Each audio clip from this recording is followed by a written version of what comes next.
Maka ini ada anak muda ingin bertobat, kejahatannya banyak yang pernah dikerjakan. Beliau melihat yang mampu bimbing engkau, itu majlisnya ada di sana. Maka berangkatlah anak itu. Di tengah perjalanan, di tengah-tengah lebih sedikit sejengkal saja, sebelum sampai ke tujuan, tiba-tiba datanglah ajalnya, wafat dia. Ini nanti yang menjadikan salah satu kisah ini, turunnya surah keempat. Surah An-Nisa di ayat yang ke-100. Paling kiri sebelah bawah di mushaf. Wa may yuhajir fi sabilillah yajid fil ardi muraghaman katsiran wa was'a. Wa may yakhruj min baitihi. Ya, ini kalimat pentingnya nih. Catat baik-baik. Wa may yakhruj min baitihi muhajiran ila Allah wa rasuli thumma yudrikul maut faqad waqa'a ajruhu 'ala Allah. Siapa yang berniat hijrah memperbaiki diri sampai ke tempat dia belajar, masih ada ajal dia berkehidupan, merubah dirinya, maka Allah akan ganti semua yang buruk-buruk rezekinya, keberkahan di rumahnya, perilaku dia yang kurang baik akan dirubah oleh Allah, semuanya berkah dan jadi baik. Karena itu kalau antum datang ke majelis ilmu, cirinya bukan sekedar bertambah ilmu, tapi ilmu yang antum pelajari merubah antum jadi lebih baik. Jadi termasuk ahli Quran. Saya dengar di sini sebulan ada khataman Quran. Ciri berhasilnya bukan berapa banyak yang dibaca. Quran surah ke-35 Fatir. Di ayat yang ke-32. Thumma awrathna al-kitaba alladhina istafayna min ibadina. Faminhum zalimun li nafsi. Wa minhum muqtasid. Wa minhum sabiqun bil khairati biiznillah. Dhalika huwal fadlul kabir. Orang yang berhasil menjadi ahli Quran, kata Al-Quran, adalah orang-orang yang menjadikan Quran yang dia baca, dia hafalkan, mampu merubah dia menjadi lebih baik. Jadi kalau antum belajar, masih ada kehidupan, ilmu yang kita pelajari, menambah wawasan, mendekatkan diri kita dengan Allah. Imannya naik, ilmunya bertambah, perilakunya berubah. Itu yang akan diangkat derajatnya oleh Allah Subhanahu wa taala. Quran surah ke-58 di ayat yang ke-11. Yarfa'illahu alladhina amanu minkum walladhina utul ilma darajat. Tapi kalau antum berangkat, niat ingin taubat, niat ingin berubah, niat ingin hijrah, bahkan belum sampai ke majlis, belum sampai ke Masjid Fatimah Muhammad, baru di tengah-tengah perjalanan niat ingin berubah, thumma yudrikhul maut, seperti pemuda tadi tiba-tiba maut datang di tempat, di keadaan yang bahkan tidak dia duga. Ya, 5 hak prerogatif Allah. Quran surah ke-31 ayat 34. Innallaha 'indahu 'ilmus sa'ah wa yunazzilul ghaits wa ya'lamu ma fil arham wa ma tadri nafsum bi ayyi ardin tamut. Ya, awas tuh. Wa ma tadri nafsum madza taksibu ghada wa ma tadri nafsum bi ayyi ardin tamut. Tentang kiamat terjadinya kapan, detiknya, harinya, menitnya, jamnya. Pengaturan tentang cuaca, tak ada kepastian cuaca, yang ada perakiraan cuaca. Apa yang akan diatur di alam rahim? Tentang lahirnya, qadanya, qadarnya, jenis kelaminnya dan sebagainya. Apa yang terjadi kemudian dan kapan dan di mana, serta kita akan kembali pada Allah Subhanahu wa taala. Wafat di pertengahan, kata Allah, saya terima niatnya, diterima niatnya, digugurkan dosanya, diterima taubatnya, dan langsung langkahnya menjadi pahala awal baginya. Tum kebayang nggak? Dosanya gugur semua tuh dengan niat taubatnya. Lalu dia melangkah, langkahnya itu dihitung sebagai pahala awal. Jadi dosanya gugur, amalan dia ada, cuma langkah aja. Nah itu ya yang terjadi pada anak muda tadi. Di pertengahan dia bertaubat, dia istighfar tuh. Astagfirullah, astagfirullah, astagfirullah. Itu menggugurkan dosanya. Ya. Jadi yang diperbanyak tuh istighfarnya. Begitu dia istighfar, dosanya gugur, di tengah-tengah lebih selangkah sudah punya amalan. Maka ketika dihitung, amalannya sudah muncul, dosanya gugur, faqad waqa'a ajruhu 'ala Allah. Ditetapkan oleh Allah punya pahala, masuklah ke dalam surga.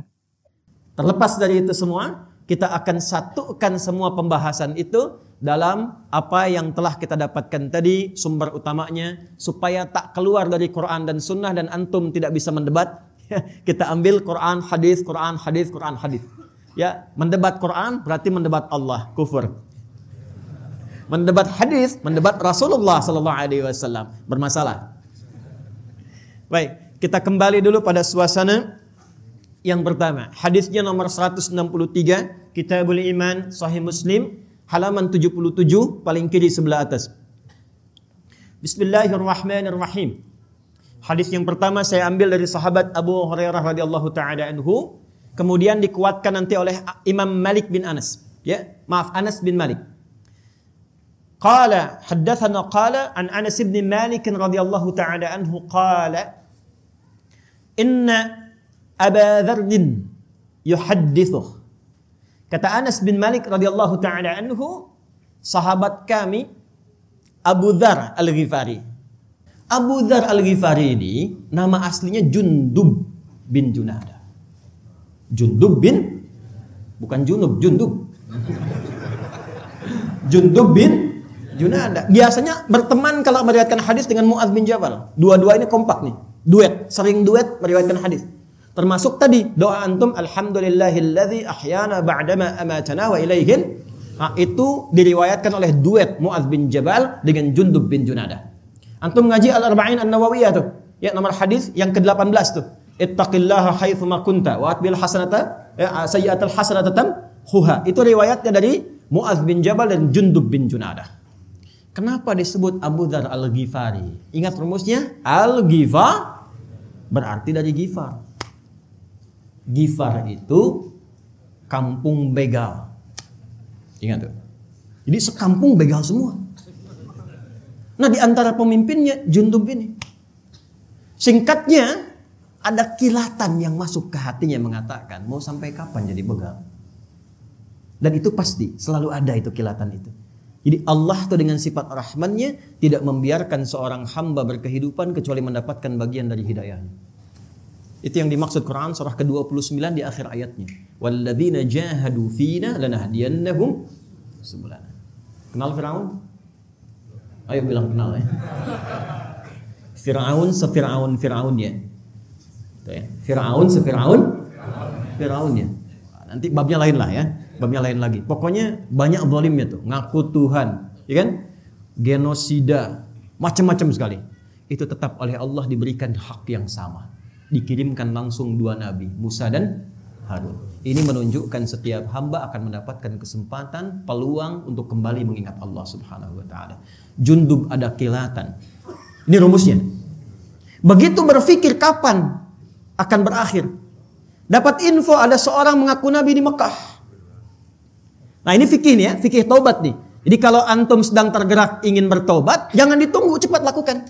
Fikihnya Jundub. Ya, maka apa yang beliau kerjakan? Langsung disambut kilatan hidayah itu, berangkatlah ke Mekah. Pandangan pertama berjumpa dengan Rasulullah sallallahu alaihi wasallam. Melihat wajahnya saja, belum bicara, lihat wajahnya, langsung tersentuh hatinya, kenanya jiwanya. Ini udah rumus nih.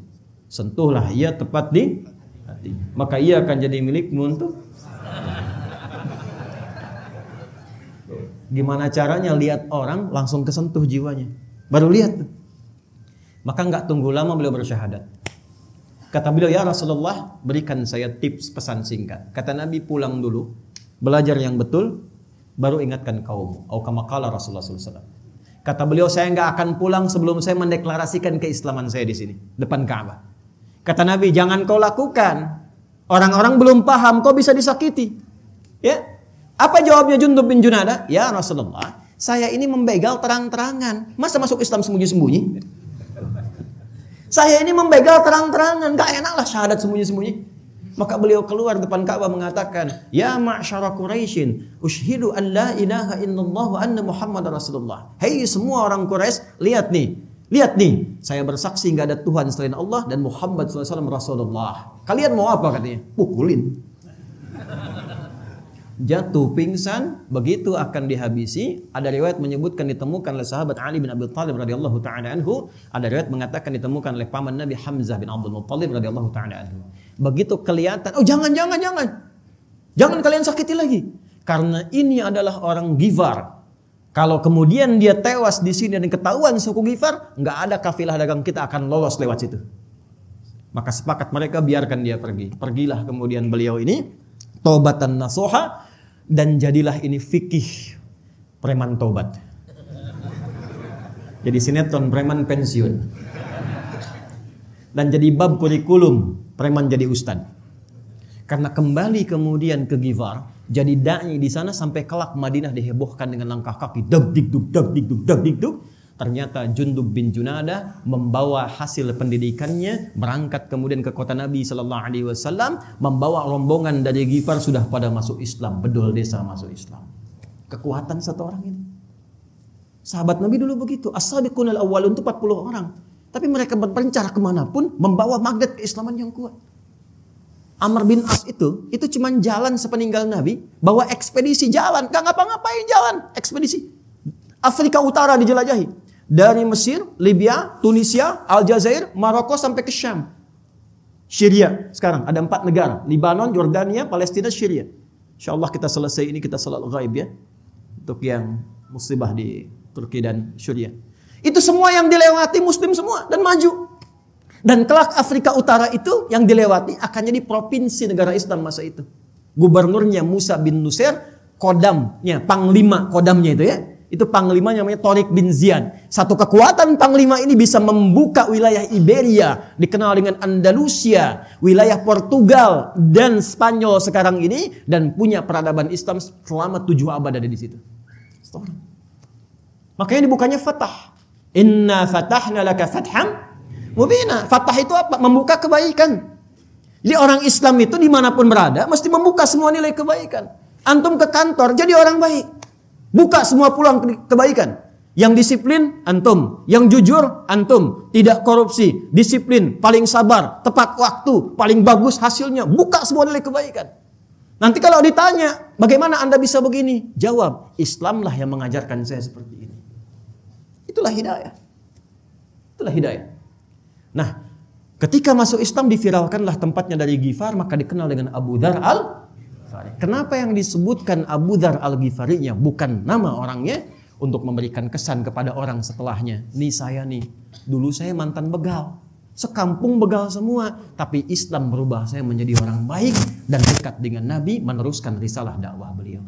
Itulah kalau antum ngaji tahu sanadnya, jadi kita bisa berubah. Dulu pembegal jadi ahli hadis, jadi ustadz. Kenapa saya nggak pernah begal orang, nggak bisa mendapatkan hadis Nabi SAW? Jelas?